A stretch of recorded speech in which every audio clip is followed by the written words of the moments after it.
Well, hey, everybody, and welcome to this week's deep dive on part 6 of our Galatians series. It's called Know the Gospel, and we preached chapter 6 this week. The message was titled, of course, Don't Ring the Bell. It's a message about perseverance and endurance and quitting.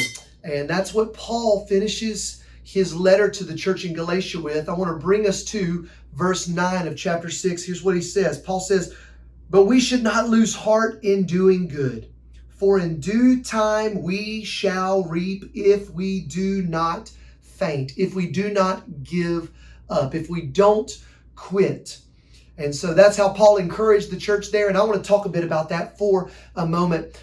Paul would say to them, don't give in to the persecution of those around you. He actually says, and he makes this reference in verse 12 and 13, that the only reason that they're trying to get you circumcised there in Galatia is they don't want to be persecuted. Let me give a little bit of history as to what's going on here. It'll maybe make it more applicable for us today and in the future. So in the Church of Galatia, Galatia is a part of modern day Turkey. They had a lot of Greeks, a lot of Gentiles, a lot of non-Jewish people beginning to follow Jesus Christ and put their trust and faith in him. And so being non-Jewish, they didn't have any context for the Old Testament ways of living. No context for circumcision, kosher food laws, all the ceremonial laws. And that was a problem. It wasn't just a problem because it was a bunch of legalism. It was a problem with Rome. Let me explain. So Rome is overtop governing of all of the Mediterranean world.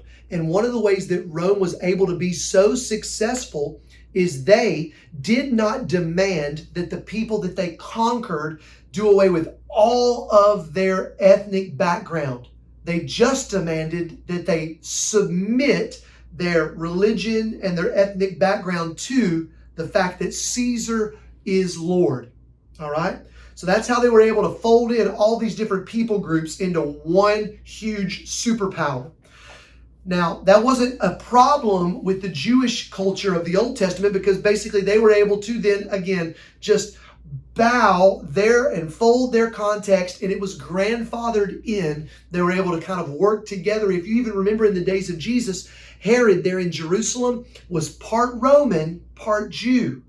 And so King Herod was kind of playing both parts, and his actual palace was over top of the synagogue. You can even see in the architecture of that reality how the political world of Rome, along with the religious world of the Jewish Old Testament, were married at the time. Well, then comes Jesus, and then comes the New Testament church, and then comes these letters that Paul writes to places like Galatia, and now there's an issue. Because now these new followers of Yeshua, Jesus, and the way aren't doing the Old Testament Jewish things, so their new religion's not going to be grandfathered in. They're going to actually create some friction with Rome, and this is what all the Jewish Judaizers in Galatia are worried about. So they want to try to get these new Greek Christians to fold in and at least look like the Jewish part so that they won't cause a bunch of persecution to come down on them in Galatia. So that's why there was so much pressure to get circumcised. And that's why Paul writes so vehemently and says, if you get circumcised, you're doing away with the power of the cross. And so Paul would say, I am okay with my body being marked with the marks of following Jesus, and I will not give in to marking my body with following this Old Testament powerless religion of legalism. So I close the story of chapter 6 of Galatians with a nuanced 1,500 years later descriptor of something that happened in England.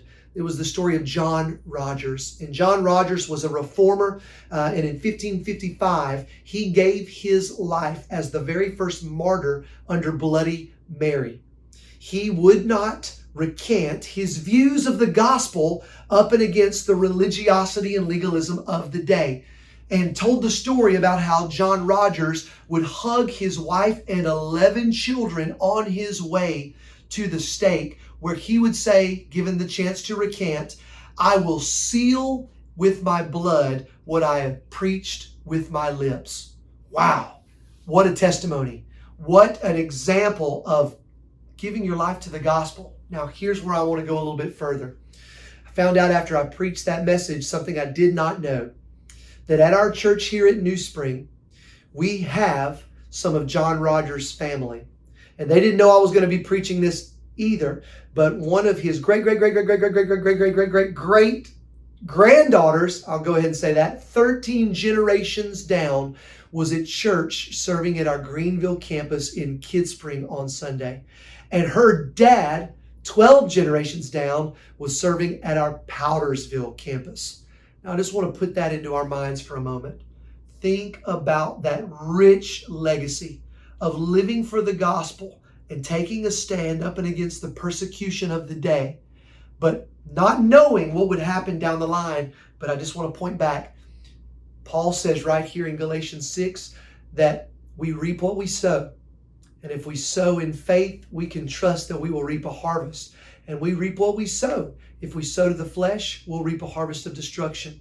I just was reminded, John Rogers, quite a hero, and he sowed. And we see right here in New Spring, 13 generations later, that what he died for there in London, England, is still being lived out today right here in our church. So go and reap. Reap what you sow from your generations previous, and I want to encourage you to go and sow. Sow so that the generations after you will reap a beautiful harvest in the days ahead. God bless you, church. That's our deep dive.